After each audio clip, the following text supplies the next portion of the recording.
Hello, my mystic friends. I'm your astrologer, Patricia Tate. I want to share with you about this very transformative and intense month of September of 2025. I feel that this is probably the most intense turning point that's going to be offering you major culmination and new beginnings for the rest of the year. In this all 12 signs astrology forecast, I walk you through the key planetary transits that are stirring the change within each and every one of us. If you are new here, welcome. I blend traditional, Western, and evolutionary astrology in order to help you align with your soul's path. You can learn more about my offerings at willowgracemystic.com. Thank you for liking and subscribing and for sharing and for allowing me to be part of your journey. So let's dive in. So for my Virgo friends, September of 2025 is going to be a month of really profound relationship shifts for you. There can be these amazing new beginnings within your self-expression, and there's going to be this deep call to align with people and partnerships that reflect your truth.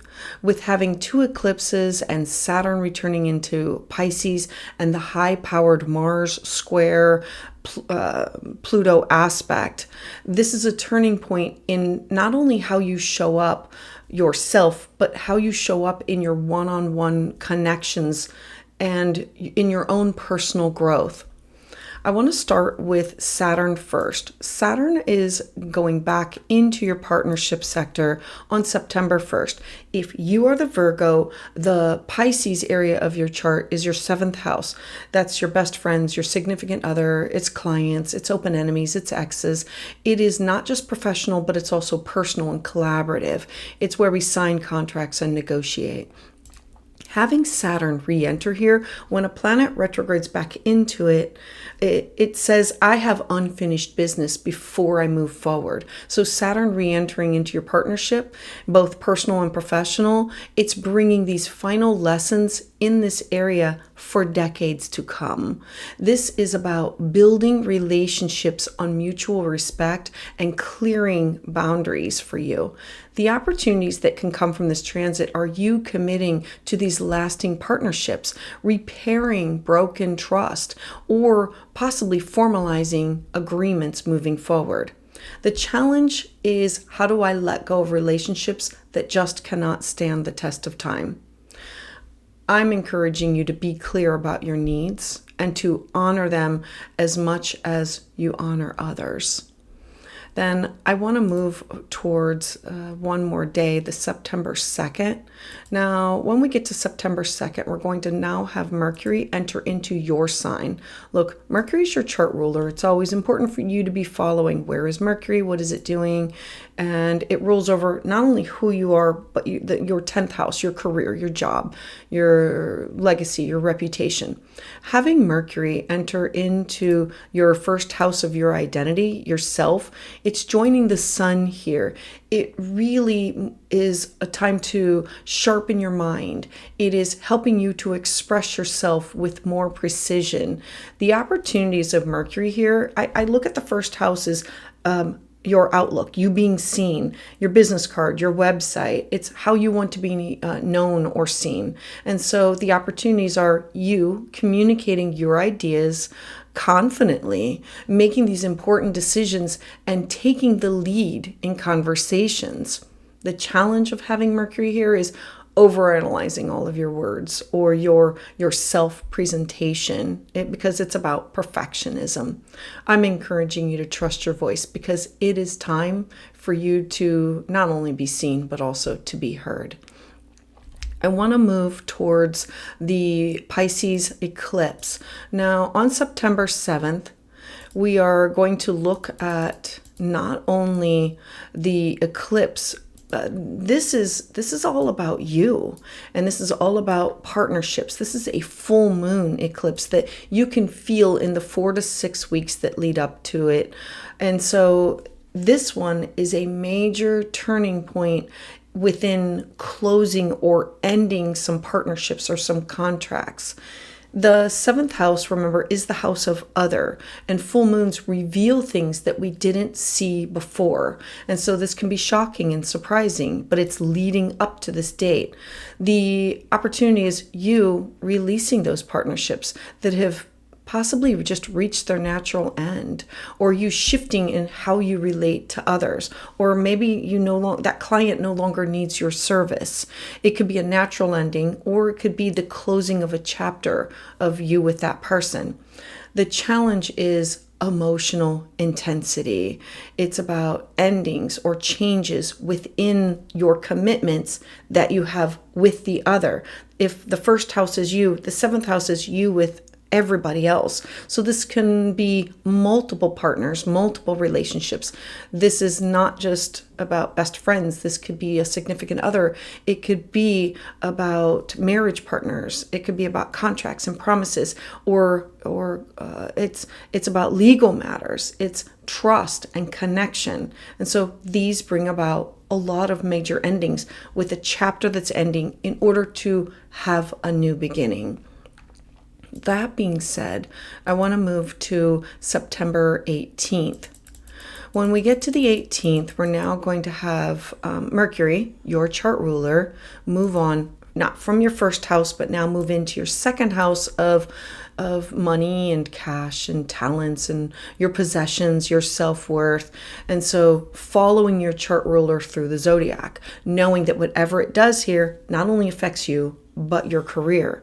And so the focus is now going to shift to your finances, your possessions, your self-worth, your opportunities to negotiate money matters, to clarify your priorities, to be able to look over all of your things and say, what do I need for security? What do I do with this? What are about better investments that I could be making? The challenge comes from avoiding uncomfortable financial discussions because Virgo, Mercury wants it to be perfect. In the sign of Libra, wants everything to be happy and balanced. And so I'm encouraging you to approach conversations about things that you value, people, places, and things that you value, honestly and with fairness. Now, on the very next day, Venus is going to now enter into your sign.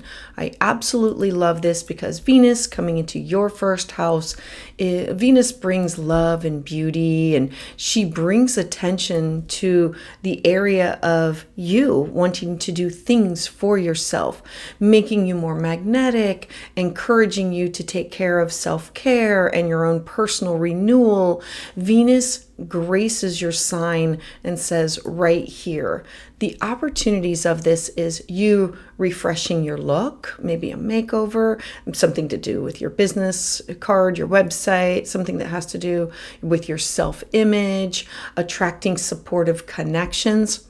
The challenge here comes from being overly critical of yourself, like the perfectionism. I'm encouraging you to see yourself through the same lens of compassion that you offer other people. And then I want to bring up the next eclipse, and that will be on the 21st. So literally right after Venus comes here, we're now going to look at this major eclipse that's going to be happening in your first house of your identity. This is a no going back time. Having this eclipse, it's at 29 degrees. It's a black moon, meaning we just had a new moon just a few weeks ago, and now this is the second one within this cycle. And so it marks a really powerful reset within your identity and your personal path, things that you are launching, things that you are doing. The opportunities of this come with you stepping into a new chapter with confidence, with clarity, setting these personal goals and redefining your role within the world. The challenge is letting go of these old versions of yourself that just feel familiar and it just no longer fits. It's like having that favorite pair of jeans and not being able to fit into them and not wanting to get rid of them and knowing it's never going to be right. And so what do you do? And so I'm saying I'm encouraging you to embrace with a fresh start. Your choices now are going to shape you in the months that move forward ahead. Then the last transit that I want to talk about is going to be on September 24th. Now, this is a hard one. This is Mars square Pluto. Mars is in your communication sector, your third house, in the sign of Scorpio. Deep, intense, speaking from heart, passion. Mars is going to square off with Pluto, and Pluto is in your daily taking care of yourself sector. It's your sixth house of, so know that Mars within your local connections of neighbors and siblings and cousins and like close family, clashing with Pluto in your work and health sector. This can create these intense discussions or this pressure or conflict that comes out in your daily life. The opportunities that can come from this, because remember, squares are hard aspects. They're 90-degree angles that say these two areas, they don't get along. We have to create change. So I look at it as an opportunity to create the change in order for you to transform your approach to problem solving in order to strengthen your own mental discipline. The challenge comes from arguments or mental burnout, like literally just exhaustion and not wanting to come to the table. I'm encouraging you at this time to speak with purpose, but to keep your emotions and feelings in check, because clarity is going to be your power. It's going to be your strength during this transit. So for you, my Virgo friends, this month is going to be a pivotal month in redefining both who you are and who you are allowing into your own inner circle. Saturn is asking for strong, balanced partnerships. The eclipses are going to initiate a personal transformation that starts from within, and then it will ripple into every relationship that you have, the others part of your life. The Mars and Pluto aspect, this square is really testing your ability in how do you handle pressure within your day-to-day life, and are you handling it with grace? By honoring your own needs and the truth, you set the stage for this new era of empowered, authentic living. My Virgo friends, a mantra for you can be, I embrace my evolution. I honor my truth in all relationships, and I step confidently into the next chapter of my life. So for my Virgo friends, thank you so much for being here. For more on this transit, check out my video for the collective energy and what to expect. I'd love to hear your thoughts about this in the comments below. And to those of you who have subscribed and continue to support my channel, thank you so much, because it is your energy that fuels my journey.